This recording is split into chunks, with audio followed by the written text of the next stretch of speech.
आमच्या सर्व मुंबईला चाललेले आहेत. भाजी भाकरीचं वाटप चालू आहे इथं.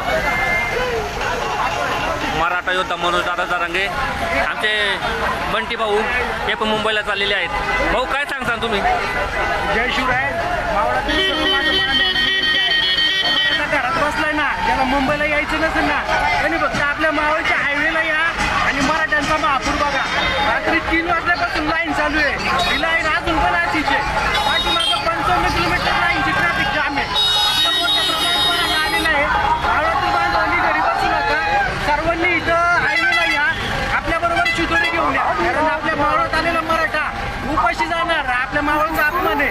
म्हणून सर्वांनी आपल्या घरातून 5-7 भाकरींची शिदोरी घेऊन इथं तळेगाव फाट्यापासून पुढे हायवेला येऊन थांबा. आलेल्या मराठ्यांना खाऊ घाला आणि त्यांना पुढे जाऊ दे आणि आपण पण दादांबरोबर सामील होऊ. धन्यवाद. जय शिवराय. धन्यवाद भाऊ. भाऊंचं कार्य खूप मोठं आहे. भाऊंनी भरपूर अशी